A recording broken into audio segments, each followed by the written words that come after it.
So I put gave it a liberal dose of WD-40. It does go up and down. It's still a bit stiff, but it hasn't been open for, like I say, I don't know how long. You look at the original handle.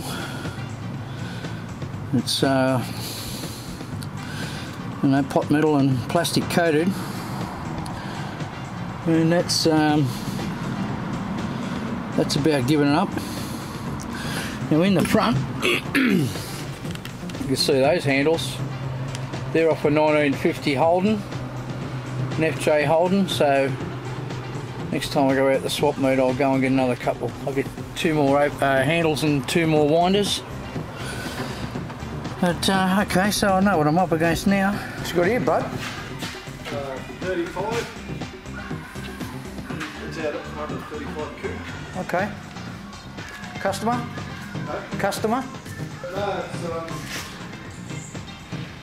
Tim's wife's car. Okay. Yeah, everyone bags Shannon, but fucking had smash repair 43 years ago. Yeah, yeah. Paint went all quite cellular. Yeah, yeah. And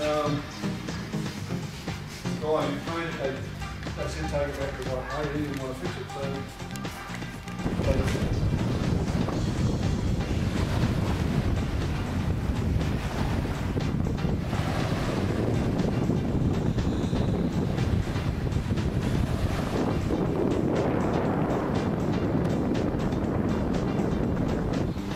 Well, gang, just waiting on my buddy. I've got the old launch out. We went for a bit of a drive, quite a long one, but I'll let him tell you what happened. Go down and have a look. It's a Falcon. I think it's like a 2000. Don't know. Hey, mate. Hello, mate. So I'm going to do a little bit on this, Paulie. Yep. Now, can you tell the people what happened? Because I've never heard of this shit before. Mate, it wouldn't start. Didn't matter what we tried. We went through everything. Disconnected the battery overnight. Yep. Hooked it back up in the morning. Yep. Fired first crack. Yep. Gets back to the motel. Now, hang on. You drove this from here To South Australia. to South Australia, which is how many k's? 1400 k's. 1400 k's there. Yeah. That's about 1,000 mile thereabout. Yeah, roughly. Yeah. Roughly. Mm-hmm. And it didn't miss a beat. No, went like clockwork. Yeah. Yep. And you parked it. Parked it. And it wouldn't start. Did not start. No. So we disconnected the battery. Yep. Went back next morning. Yep. Fired first go. Yep. Took it back to the motel. Let it sit overnight. Yep. Went to start in the morning. No Yep. go. Now what and you went through all the stuff, you checked all the connections, you everything. checked all the stuff. Had every fuse out of it. Yeah, well, now tell the people what it is that you did to get it going. I tipped a cup of hot water on the computer and bang, away she went. And 3 times that's done that. yep, when it was cold it wouldn't start. Yep. Wouldn't start. And when it was warm, once it'd been running, it was no big deal. Drove it back from South Australia, hasn't missed a beat. Drove it back the 1,000 miles, took 1400 k. Yep. And it didn't miss a beat. Hasn't missed a beat. We're going to scan it, but I'll just show you what's in the engine. What it is here. When we were trying to get it going, Yep. I had my hand on here and it was ice cold. Ice cold. Well, that's the ECU over there. That's right. Tipped the water. Boom. Away she went. So for the international people, that's our Barra motor. What they call the Barra. You've seen them a lot with a big snail hairdryer sitting up in here, but this is just a standard one. So we're going to put the scanner on it and just see if it's got any. Has it got a check light on? No, nothing. No check light. No check light whatsoever. Nothing. So we'll hook up the scanner and see what it's got to say for itself. So we're going to start by, and you could do this yourself and confirm this is what your issue is. I'm going to we'll start by removing taking the master cylinder bolts out. These are 12mm.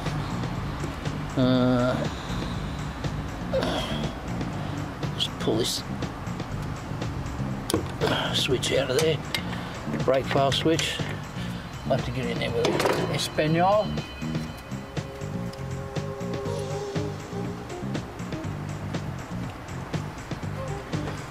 Sorry if I'm in your way, people, but it's a necessity.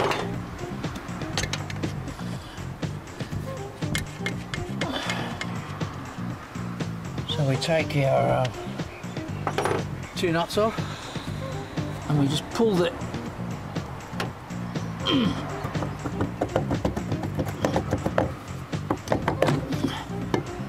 master cylinder out the way. That's very grotty in there.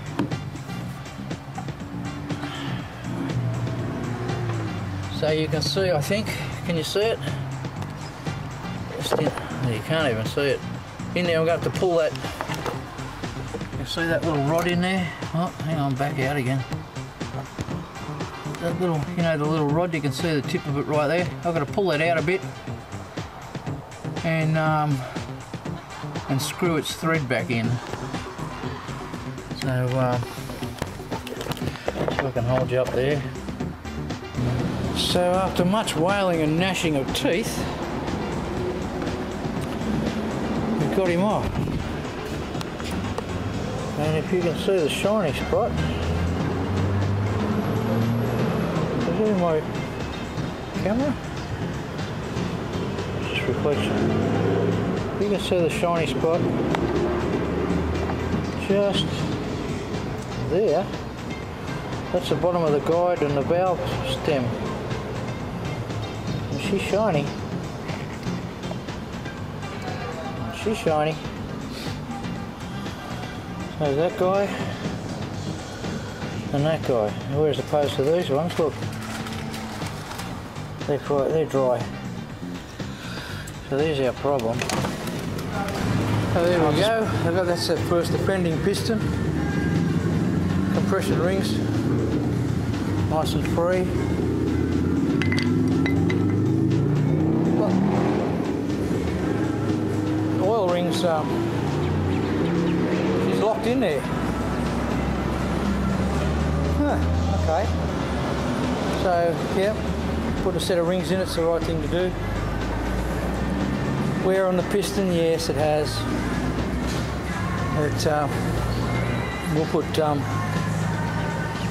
We'll put rings and bearings in her and service those heads. And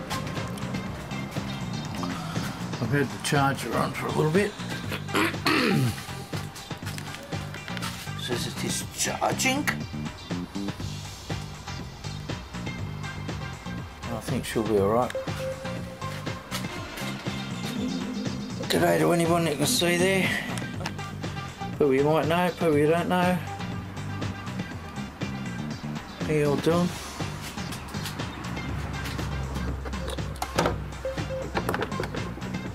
Hook up the battery here.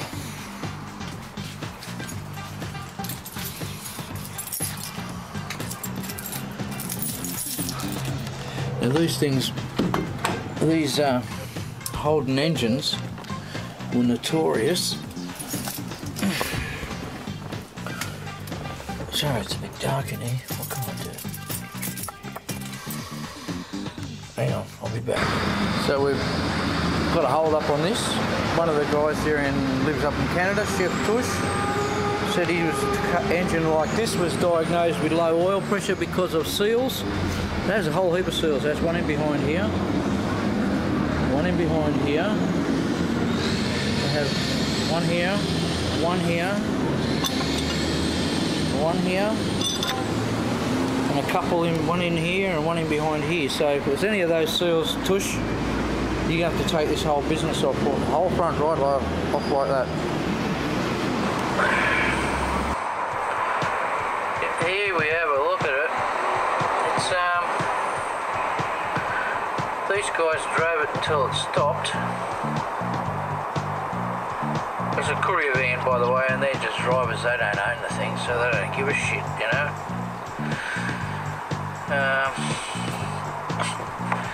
It's going to have issues, I know that. And they're probably expecting it too, but they don't care. They don't want to spend too much on it. We got a bit of movement in there. Looks a bit daggy in the bore because it's just swallowed a whole heap of coolant and water and shit. And yeah, stuff like that. So it's gonna be fun. I haven't done one of these. I don't believe. Oh, here's another thing. Look. So that screw down there, well, it has had in the past a previous problem. Look, here's the, oops, there's the end. You can't see there. There you can see there. So this is actually one of these. That bit. They're plastic originally. They're genuinely, like when they come out, they're plastic. So there's that, and there's a very, very new water pump in a dirty old housing. Tommy cover. So that's what I've got to look forward to at the minute. G'day gang. Pathfinder Day. You might remember this one. This is the one I did the engine on. It's come back for its first oil change. And the guy seems to be pretty happy with it. So we've got that to do. And this one here is the VG33. It has a crank and no start code. Oh, sorry, it has a, it cranks and won't start. It sounds like it wants to start, but it just hasn't got it. And I scanned it up with a code of a P0340, meaning that the pickup coil in the distributor is out of phase. It's a cam sensor. So I've got the dizzy out of it. I'll just give you a look at this. Now there's the ignition coil. It all just unbolts, pretty straight up and down. There's the pickup coil. That little slot there. This little tone wheel goes around inside that. And I was going to replace this. Oh, where are we? This. Make it cheap on the guy, but when I got in, I'm not exactly sure what those bits of fucking shrapnel are in there. They look like they're bits of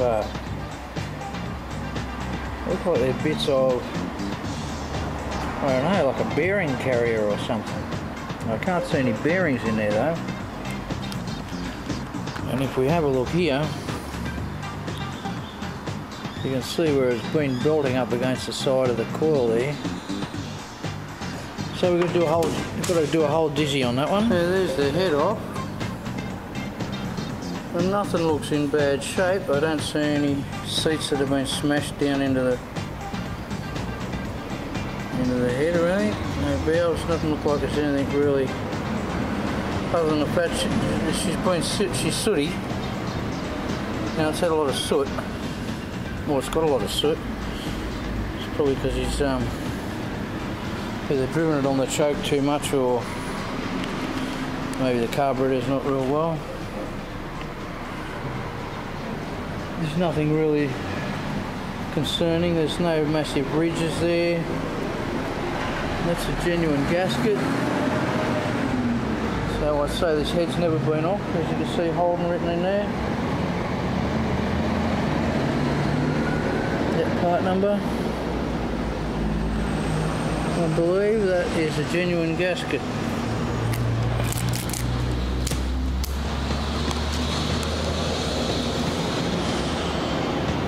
Yeah. I believe that's a genuine gasket. So I say this thing's never been pulled apart. Now when you look around it, you really don't see anything that's concerning.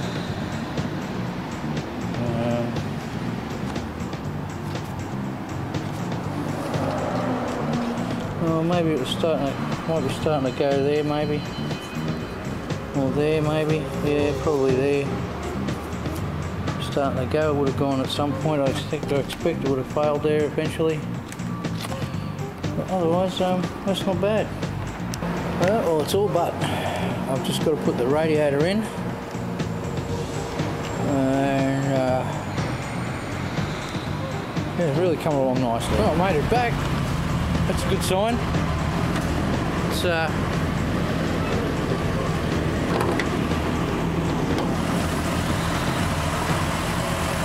what do you reckon? What do you reckon? So the box is out, obviously, it's not a big job. I don't know if I mentioned, this is 6 months ago I put a clutch in this vehicle. And as you can see, all the bolts are out. If you have a look here, there's really no gap there holding the plate.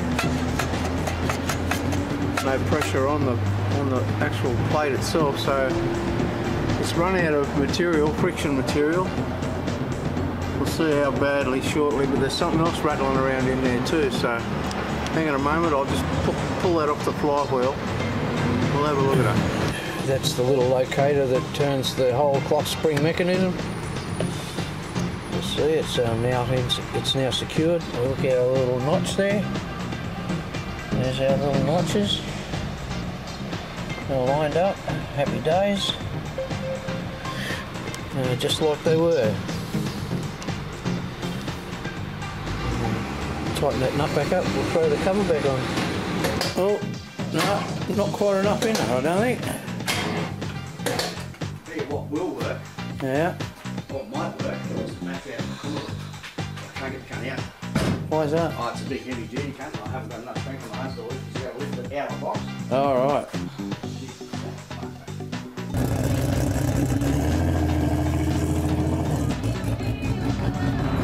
Okay, although it's fairly clean in there, I don't see a load worth even talking about down there, really, honestly. And here's a for instance for you.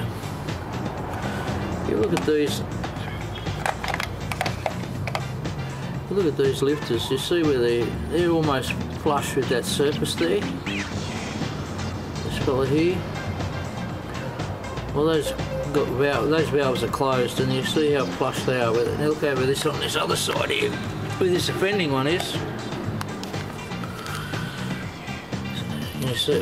Can you? How am I going? This one. You see how much lower it is? See how that one's closed also? You see how it's just there, like right at the top of the ball, and that one's down. I'm gonna whip that lifter out, I reckon, just for look-see sakes. And that's where we are at full lift. And there's plenty of spring, plenty of gap and spring there. So I think that's our plan of attack, brother. If you can drop on in, or and I'll show you exactly personally what's the story. Then we can go forward. We can go forward. So I've had lunch, let it cool down, put some more coolant in it.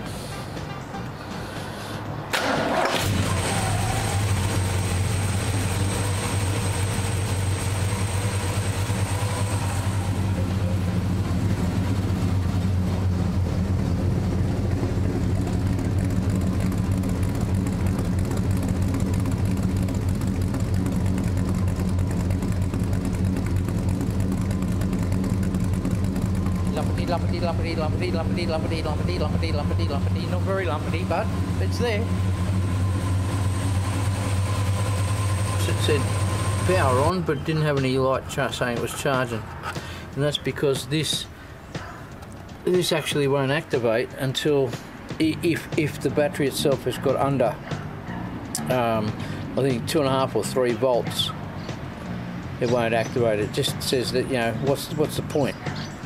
So I got my jumper leads out, hooked up jumper leads, got my torch, pulled the little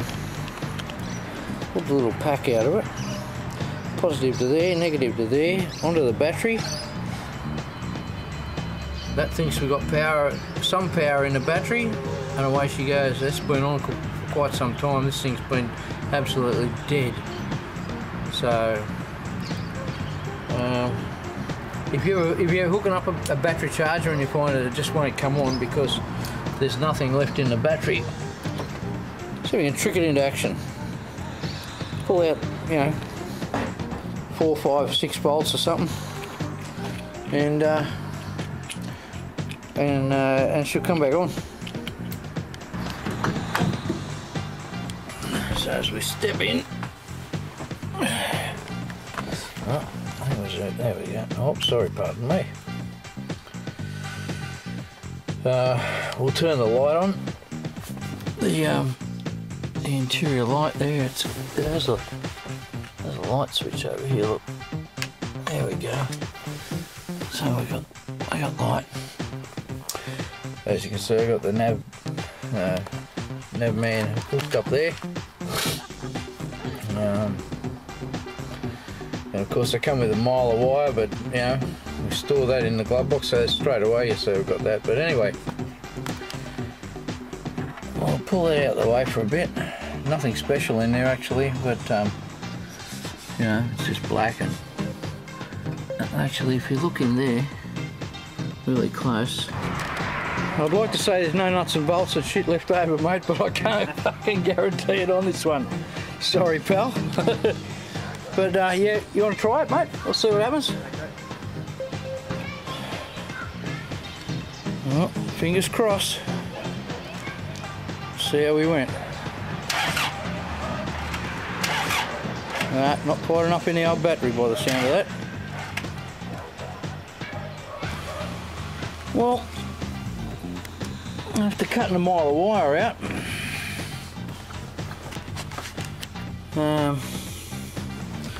I think we can nearly, it's pretty dark in there, isn't it?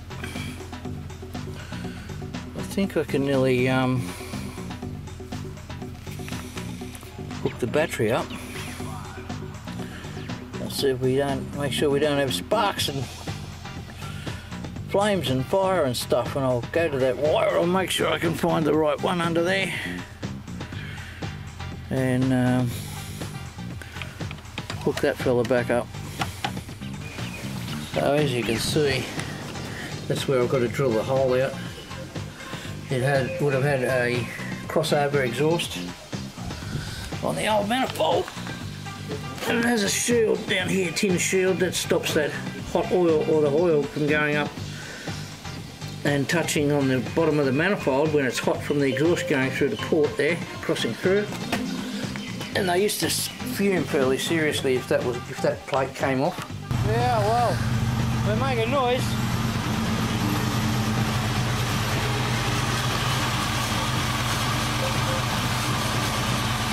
We're making noise. Put some air in. Anyway, just wanted to say to make sure we're on the right spot. A lot of people ask, well, a number of people asked me beforehand why my cars, my own personal cars, this was not my car obviously, it's a buddy's car, and I'm not messing around with all these engines and stuff, so, but the reason I don't is because I'd rather have trouble-free motoring. That's why my car is standard. I'd rather leave it standard. Then I've got buddies with cars like this that they spend the money, they put the parts, put the bill. I play the game, put it together, and then I get to drive it around as well. So it's the best of both worlds. So some fiddling time later, and we're doing okay. Almost ready to fire him up, I think. I'll bring you back when it's making noise. We'll just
should be pretty good up in there. I think I've piled that nice and flat, both all them surfaces there where we've made up. And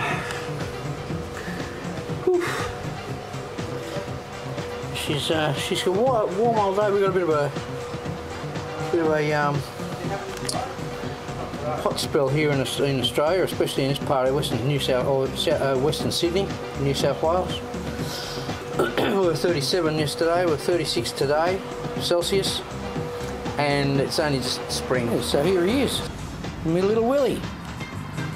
1941 Willys, 10th scale radio control car. It has a 0.12 Techwell racing engine and racing pipe.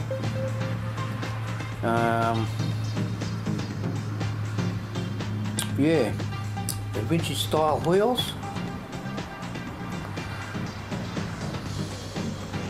And yeah, I've had it for over 10 years, and I haven't had it running, or haven't had it going for well over a year, I expect. But see what happens when it sits around. They're all rusty. They were nice and shiny, but they're all rusty now. Anyway, let's get the shell off him and have a look underneath. Little pussy, what you doing, kitty cat? What you doing, little pussy, what?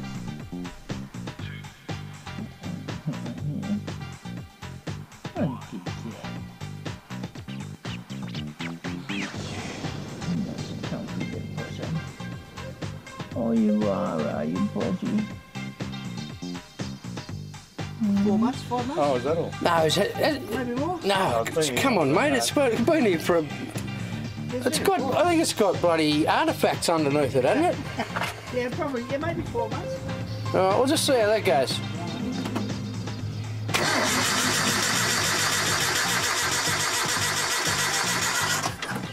Don't you think you should have opened the pump?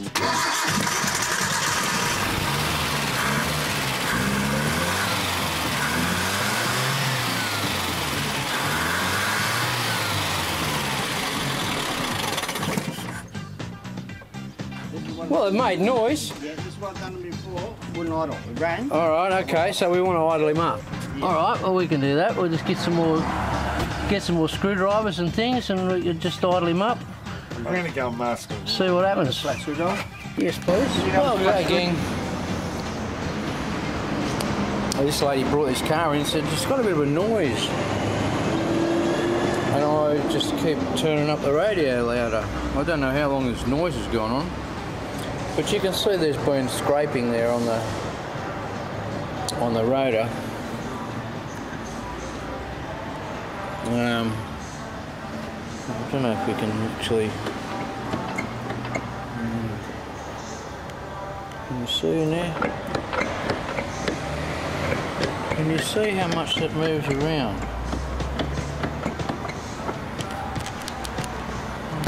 Why don't we just aim you at that? There you go.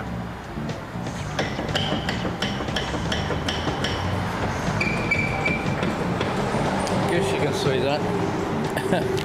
Just turn the radio up a bit louder, she says. And so there we have it. Doesn't look too much different. There's no spacer anymore because we have a clearance issue with the spacer. So, but that's a flat plane, single plane. I mean, Performer manifold. Speedmaster's the brand, if you're wondering.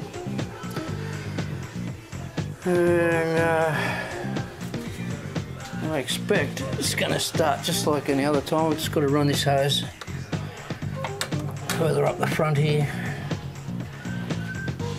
And that should go without an issue. I haven't put any coolant in it yet, but you should see how that runs.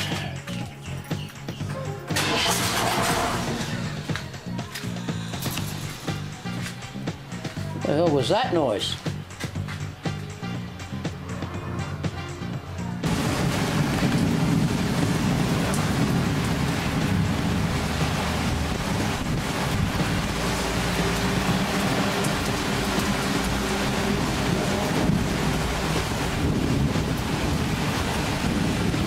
It's getting rowdy.